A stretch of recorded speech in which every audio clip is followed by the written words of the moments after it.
Welcome back, boys, and welcome back to another video that we're gonna be doing today. Since we are all caught up with the Forester stuff and what I had pre-recorded for you guys, it is still in fabrication at this time, so we're gonna have to fill in the gaps with some customer cars and some day-to-day stuff. So you're gonna be seeing a little bit of that throughout until we get to the Forester back, which should be hopefully soon. I think all they have left to do at this point is to finish up the front mount intercooler kit. So hopefully we'll be able to get that back within the next couple days. But here we have Jeff's beautiful 17 STI. I've been a part of this car since it was brand new and just a basic stage 2 setup. You guys, if you've been watching the channel for quite some time, I'm sure have seen this car in the background and probably wondered, why has it been here for so long? And to answer your guys' question is that Jeff is a really close friend of mine, and we've been able to store his car where we have it obviously inside in the buildings protected. It originally came to me for a head gasket job on it. He likes to do some highway pulls, and it did lift a head. It was previously a 6870 on about 42 pounds, and it had been on that for several years. Fast forward, we did the head gasket service on it, got it all back together, and Jeff was like, you know what, while it's there, let's go ahead and change the turbo kit. His goals were to make 1,000 wheel or close as he could to it, with the understanding that he wanted a street car still. So, lot to ask, obviously, but as you can see here, I'll go over everything on the car. One thing that's going to jump out to you obviously is the turbo size, but this is one of our BBR 1000 packages. Some things are a little bit off scaled since we did use the motor that was in the car before, and that is equivalent to one of our Stage X motors, so it will handle what we're doing. But a little bit lacking side of things here is going to be the fuel system. We do have a set of FIC 2150s in the car. We still have the factory fuel tank with a Radium hanger and 2 Walbro 525s, which I just put in there. It previously had some Walbro 450s. Went ahead and bumped up to the larger 525s. And along with those pumps, we also upgraded the alternator on the car. So we have a nice high amperage billet alternator on here. Just to quickly go over the setup on it, guys, what we have here is a straight fab turbo kit. So this went over to our guys for fabrication. This is one of our turbo kits here. As you can tell, you know, the point that's sticking out the most, we have a Precision 7685 next gen turbocharger, and we have an ETS V2 header, which you won't be able to see at this moment, but this is a full straight fab rotated turbo kit. One thing you'll see on our turbo kits is we really give as much downpipe priority as we can, keep a smooth bend off of there. We have a Turbosmart 45mm wastegate on it. We have a 4-port boost controller. You can see we have a Cosworth intake manifold, a little bit outdated, don't flow as well as an AMS or a Process West. He originally had bought this back in, I think, 2017 or 2018. Very old for an intake manifold. As you guys know, there was a pretty high craze for these things when they went discontinued. So he went ahead and had bought that before they got discontinued and kept it throughout that time period. I did ask him if he wanted to change it, but he loves the Cosworth. And I mean, honestly, who doesn't love the Cosworth? I think it looks the best. I just wish it flowed a little better. And I know some of you are probably gonna ask, well, you know, what are the things that make it not flow as well? And to be honest with you, I see a little bit lack in spool time, and we do see a downhill side of power. You know, power wise, I would venture to say, you know, that's going to depend on the setup, but let's say 50 to 75 wheel, sometimes maybe in 100 wheel, you know, in a more drastic scenarios where we're really leaning on stuff like 1,000 wheel. Is it going to hold us back from our target today? May or may not. We'll see how things go. What will hold us back is the fuel system in the car. Obviously, being that we have 2 Walbros, we have to keep in mind with our base fuel pressure and our injector sizing that we can't go over a certain PSI, otherwise we're going to hit the relief on the pumps. So I have base pressure set today at 50 PSI, which should give us about 50 PSI of boost to work with. I would be very happy to see the 1,000 wheel in the 40-pound region. So we'll see how things go today. This does have a full catback on it, a bit restrictive to be honest with you. It's a Cobb Titanium unit. Cobb exhaust, I mean, super high craftsmanship, but they have been known to be quieter and restrictive. So we do have a boost activated cutout underneath the car, has a 60mm wastegate. When I put the car up in the air, I might show you guys that stuff today to give you an idea. But another addition that we did add on to this thing was we did an IAG 76mm throttle body upgrade on it. And this does have 3-inch full intercooler piping and a 5-inch ETS intercooler core down there. So definitely has a lot of good parts on it. Obviously, I'm not discrediting any bit when I say it's not quite at our BBR 1000 package. It definitely is. There's just a couple things I would change, one of them being the fuel system. The other big thing on this car that everyone's probably going to ask, ECU wise, we are using the Haltech Elite 2500 on this. This car does have full CAN integration. We're using a 14.7 Solutions adapter harness. My guy over there has always taken care of me with getting everything working and set up. So this car does have flex fuel, fuel pressure, and oil pressure all within the factory CAN bus system. So definitely a really nice unit to be able to offer customers. One thing that this does have a Haltech IC7 dash, and with these newer cars, they have an alternator circuit that runs through the factory cluster. So to be able to put that in, we're gonna have to put a resistor through. So for right now, I just have the original cluster in a car, which it does seem to have some CAN system go through the cluster, because I had noticed the climate control actually wasn't reading on there when I had the IC7 in it. But then again, I did have a pretty low voltage scenario. So we'll deal with that later. I'll update you guys on that. Just wanted to give you a full walk around. This car is beautiful top to bottom. Has a ton of exterior mods as well. I'm not a huge red fan, to be honest with you guys, but I've always loved the way that this car has looked, and some of you have seen it in the background and asked about it. So figure I'd touch base on that. I am gonna go ahead and get the scene fired up. We're gonna start doing on pump gas today. I know a lot of you are like, what the heck? Pump gas on that big of a turbo? Yes, that is indeed. Now, it doesn't mean I'm probably gonna push it very far on the pump, but he wanted flex fuel just for the ease of being able to drive this car back, because he has intention of driving the scene back to Portland from here, which is about a 5 to 6 hour drive and about 400 miles. And obviously if you don't have any ethanol in between there, that's gonna make that quite the hassle. So we're gonna do a pump gas map. Like I said, not probably gonna go too far onto it, but definitely just have a fully tuned map, maybe up boost to about the 20 pound region.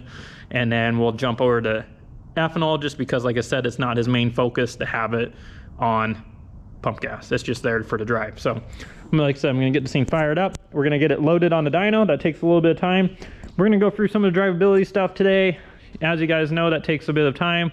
I'll make sure to make the scene drive as close as I can to stock, and then I will show you guys more of the power poles when we get over to ethanol. I'll show you definitely what it looks like on pump gas as well.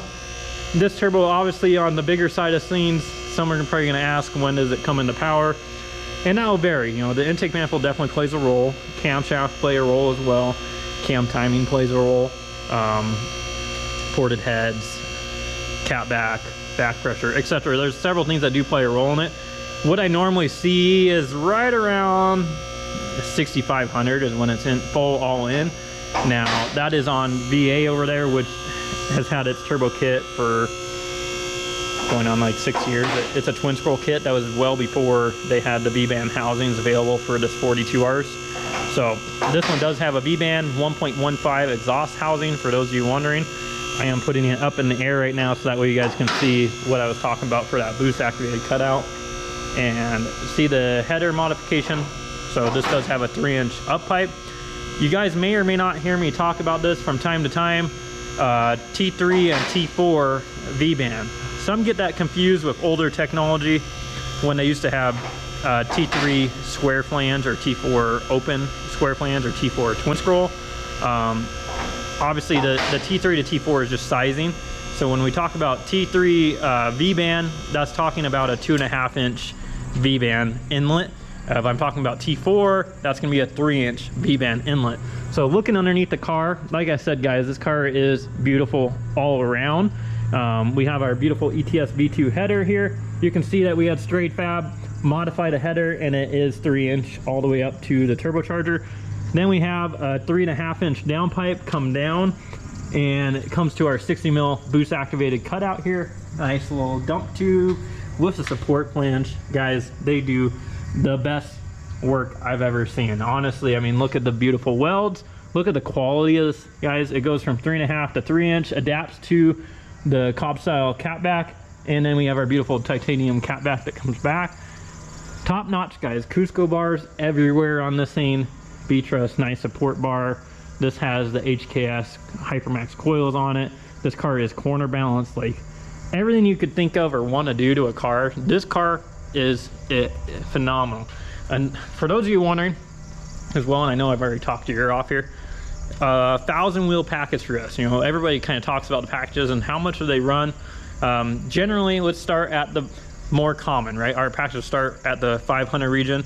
Those start around the 18 to 20,000 with a factory engine, just getting all the bolt-ons on, starting with a stock car and get the car set up. And then when you move on from there, becomes the addition of a price of a motor. So generally around 30,000 is going to be where our 600 wheel starts, and then 40,000 is going to be the 700 wheel. 45 to 50 is going to be 800 wheel. There's going to be some small changes there for options. The 1,000 wheel package is definitely quite a bit more expensive. A mass majority is that going to be parts. The fuel system, like I said, one thing this car is lacking. Those ones usually start around 75,000 for our 1,000 wheel package. That is parts, labor, and everything included. Tune, obviously, but just to kind of give you guys an idea, this car here, this is all of a $125,000 to $150,000 car. I know that number sounds pretty crazy to a lot of you, but when you sit there, and I know a lot can relate, when you start adding it up of what you are in a car, everything adds up. It's crazy, and especially with how parts costs go anymore. It doesn't matter platform to platform. Like aftermarket rods and pistons, they all cost about the same. You know, obviously a 4-cylinder engine versus a 10-cylinder, you're going to have more pistons and rods. Inevitably it's going to be more expensive, but parts for parts are going to be the same. Obviously it's easier to get some power out of a V8 than it is a 4-cylinder engine, so prices vary there. But yeah, like I said, I've already talked your guys' ear off. Let's get this thing loaded on dyno. Let's get this pump gas done and get to the fun stuff. Get to the power. One thing I want to touch base on that I was aware of with the Forester, new dyno, new way of strapping, new way of loading cars. At that point in time, we had a different mounting system, which was down on the 4. Since then, I've had Straight Fab come and build me this taller assembly here, so that way I'm not putting as much downforce on the car, which puts deflection on the tire. So with it being up taller like this, I'm able to hold the car in place where it should be. We're going off of the suspension components as Dynojet requests instead of pulling down on the frame and pulling down. So this is the way to do it. I will be adding a couple more straps in the front later on. 2 in front here, 4 in the back. We have 2 tight cross straps, 2 limiting straps. So even if you see the car going forward, it does have some limiter straps there that will catch it from going too far. And then the fronts are to hold it stable and hold it in place. So thank you guys for making comments about that. Like I said, those videos were recorded a little bit behind. This is something newer that's been working really well, holding the cars where they should be. So car is all loaded. It does take quite a bit of time to load this dyno, guys. As time goes on, I'm sure I will get faster at it, but it definitely takes a bit more time than what I was used to before. Getting the car on, strapping it, pulling it up on the rollers, rolling the car, straighten the car out if it's not straight, and then come back through, tighten them, then bring the car up into power, make sure the car is stable, it's not going anywhere, recheck the straps, and then we're ready to go. So I got tack signal up, everything is on. Today is one of those weird days where the shop is actually colder than it is outside, so you're gonna see some condensation like on here, which it may or may not come through on the camera. It's on top of the cars too. It's pretty muggy today. It's about 45 degrees, so definitely a warm change for us since we were down in the teens and 20s. This shop being drywalled is what makes it colder in here actually than outside. I used to have a heater in here, but there's no real point with the door open. But let's go ahead and jump into today. All right, boys, so going through the drivability, everything's pretty much done on pump gas, and I went ahead, just did a pull on wastegate here to tip into it. 15 pounds, boys. It made 418 and 343. I'm gonna check my RPM wire down there because it looks like it came off. One thing I struggle with on the Dynojet is getting a clean RPM signal. I had it just kind of on the edge there, so I'll fix that for when we go to E. But you can see how lazy it is. It's 55 is where it's coming in. It has boost down here, right? But I mean, we're only making 150 wheel down here up until about 5K, and then we get to 200 and so forth. This is not a pump gas setup, boys. It's not like we're gonna put this on, you're gonna go daily drive this thing on pump gas and have an enjoyable power band, right? That's not what this is meant for. This turbo is meant for E85, and even then you're gonna have to be able to shift the car to keep it in this power band. It's a very large turbo. One turbo I'm really liking lately is the Precision Next Gen 7275. I'm thinking about switching to that for my 1000 package for my street customers, because it is a lot more responsive than, say, a 42R base turbo. This is what Jeff wanted when he came in. He's like, hey, I want exactly what you have on VA. I understand it's going to be leggy. That's not the point of it. And I said, all right, you're the boss. So there we are, 418, 343. I only stayed in it until 6500 is right where I fell it out. So I mean, it's going to keep going up. It would probably make close to 500 on gate, which 15 pounds there, and it'll probably creep up to about the 18, 19 pound, maybe 20s up top. But yeah, that's great power for what it is. Like I said, this is going to be just for him mainly to drive around and drive this car back. So I'm making sure all the fuel trims are good. Everything looks great. We are now just finishing up. I'm going to drain the tank and then get the party fuel in this thing. All right, so we're back in the car after doing our pull. I'm just looking over the data. Things that I'm looking for when I'm tuning a car is going to be the wideband control. So we have our wideband 021 here. This thing will adapt. I have my multiple screens here, so maybe this would be easier seeing if I didn't have this here for you, if I can put it up on the main screen. So here we are. We have our O2 control bank 1 air, wideband O2, and then our short-term fuel trims over RPM. So looking here, we are at 6,600 RPMs, and we are pulling 1% of fuel out. We're 0.2 off of our target, which was 11.4. Everything looks really good. And so what I'm looking at here is obviously my correction to come back in my fuel map. So I can sit here and we are negative 0.2% off on our target there, 0.9%. So I'm trying to get that as flat to 0 as I can. Obviously there's going to be some fluctuation no matter what, and this is a controlled environment here. The main reason why you want to get it as close as you can here is because, like I always tell you boys, is that it's not always a controlled environment, right? So when you get out on the street, then things can change, fuel can change, temperature changes, load, so forth. That's why we have a correction there, so I can have fuel added or removed if needed. Now of course we want to get it as close to 0 as we can. I'm just letting you guys know that it's not always going to be at 0. That's going to change. Industry standards usually 10%. I really try to aim for 5% and less. I have 25% available here to go either way. You know, if something is drastically wrong, you can add 25%. If we have a fuel system problem, obviously even adding 25% doesn't always fix the scenario. So we have fuel pressure safeties. You know, that is the bright side of having the standalone, is the safeties that do come along with it to be able to protect your investment in the car. But just wanted to show you guys a little bit more. Dual screens is definitely nice because I can sit this here, overlook my data, and then come back up into our Haltech and make changes. This screen that you see here is going to be our boost control target. Over our flex fuel, obviously we're just starting on our pump gas right now, so this table is not all the way built. We'll be building this as I go on. Probably our 20% and below is where we'll stay at that 15 pounds. We're not trying to make power on pump gas in this car. That's not the point. The point is just to be able to have a map on here to drive, be able to have flex fuel so he can cruise his car back and take trips if he'd like. So then down below here, like I said guys, CAN integration. So you know, you have your SI drive, that is actually all right there. So I can put it for Sport Sharp, Intelligent, Sport, so forth. I can have different boost control targets.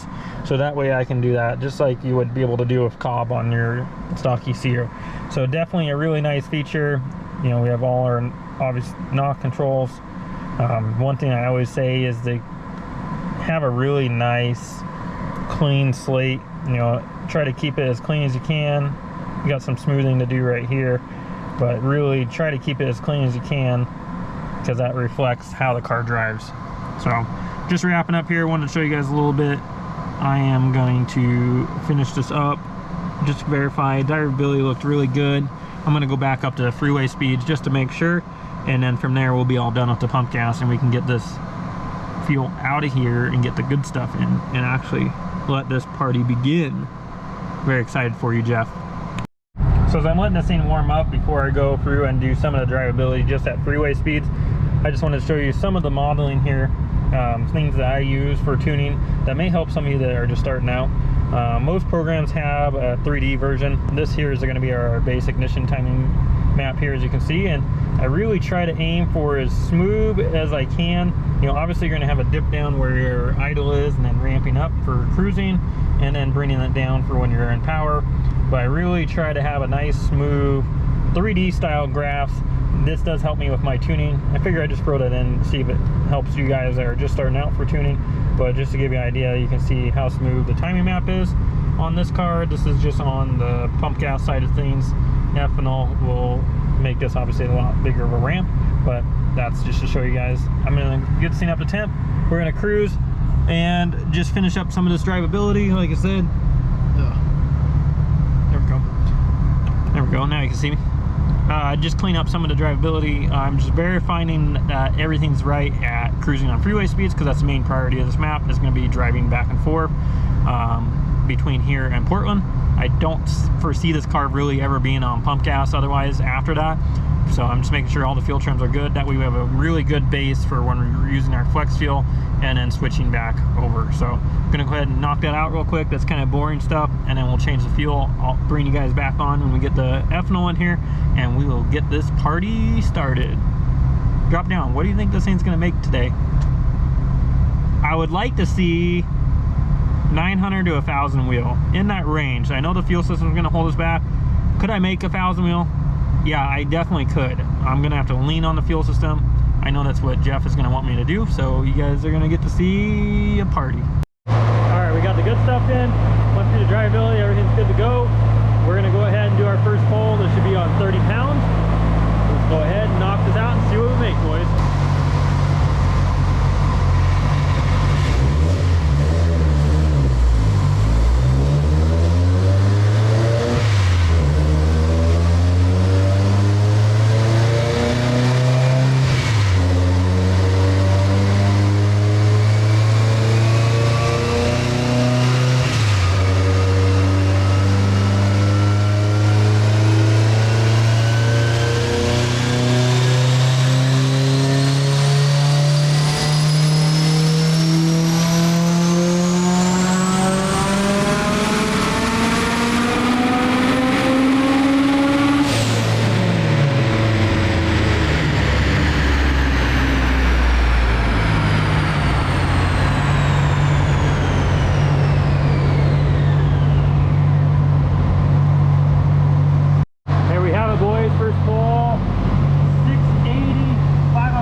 Just shy of our target. That was like 28 pounds, so I'm definitely happy there for a starting point.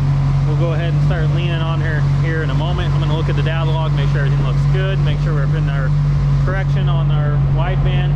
Like I said, guys, shoot for that 0 to 5%. Then we'll go ahead and up this thing probably up to 40 pounds. Then we'll go up to 50 from there. All right, made some adjustments there. Fueling looks like it was 3% off, so I pulled that out. I went ahead and just told the car to do 40 pounds. Did pull a little bit of duty out of there, so we'll see. Yeah, we'll see what happens on this pull. Hopefully it's going to pull on pull. Should be able to. Then we should just have 50 pounds left to do. So just 3 hits on E, and we should be all finished up, boys.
Overshot my target just by a little bit, so I'm gonna back that down a little bit. That was like 45 pounds. We are on track, boys. All right, so now that we already made that power coming in, I was a little bit spicy on there. today's a colder day than when I originally did it, so I'm gonna pull some wastegate duty out. Target was 40 pounds, it saw about 43, and you can hear it right there on the pull where it pulled me back because it caught it and it was dropping down boost control. I had my boost cut set higher because I plan on going higher, but it made 975 and 720, boys. So that's it. That's it. I'm just gonna load the kill map in it, 50 pounds. We're gonna knock this out. Everything looks spot on in the log. Just pulled a little bit of duty out. We're gonna be right back where we were. Let's make that 1,000 wheel, boys. You guys ready? Damn, it seems rowdy. I think she's ready.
Jeff, you have one of the baddest fucking cars there is. 1170 and 775 torque. That was probably the most rowdy dyno pull I think I've ever done. Ever. Holy fuck. My heart is going a million miles an hour right now. Woo! I just focused on the pull. I did pull some duty out, but in the end I set the target there to 50 pounds. So, woo! My heart, she's going. There you have it, boys. Wrapping up, full flex fuel is done. Car is right where I intended it to be. Now, as you guys probably already can guess, the fuel system is completely tapped out on this car. I'm gonna have to back it down. I'm left with no choice.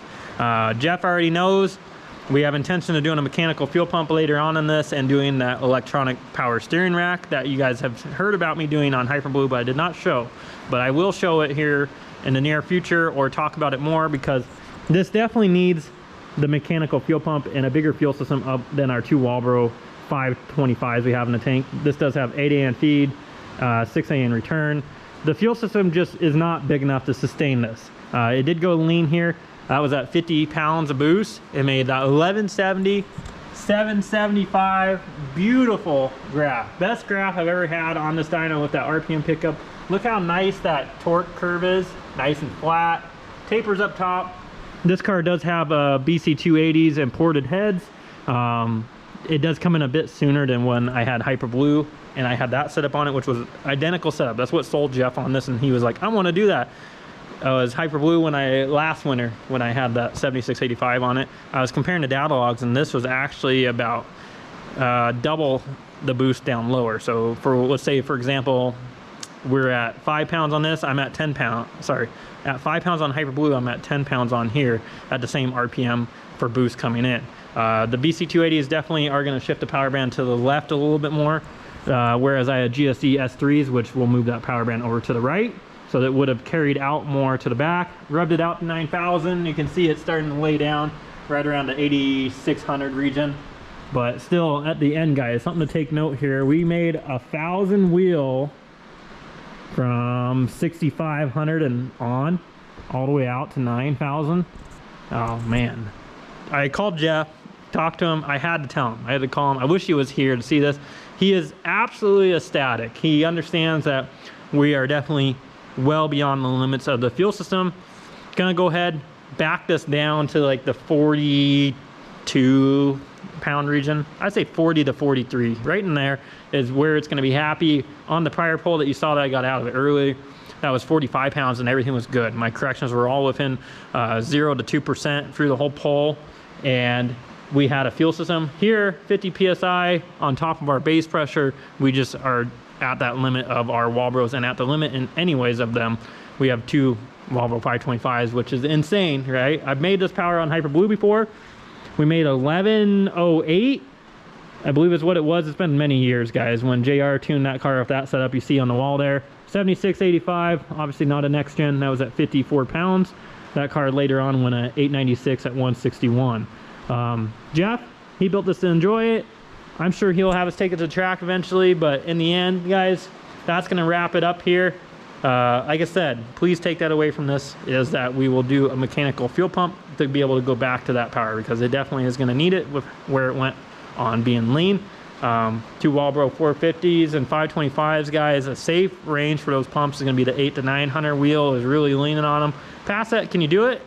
I can absolutely do it, but we are definitely leaning on the fuel system. So I can't stress enough how important the fuel system is to a car, because that is the heart of your hard work and your motor, right? Without fuel, you're not gonna have a motor. So I can't stress that enough, guys. So make sure you're doing the right fuel system for what your plans are and your build is. This dropping it down to 40 pounds is gonna be right around that 1,000 area. I'm not gonna put any wear and tear on the car to do a pull. I'm just gonna leave it here. Jeff already is ecstatic. So I couldn't be happier for him. This has been a long road for him, and guys, insane. That's gonna wrap it up. Hopefully you enjoy this video. I gotta get home because I gotta get editing this video to get this up for the daily for you guys, and it's already late. I'm feeling it. I'm tired. Later, guys. I'll see you in the next video.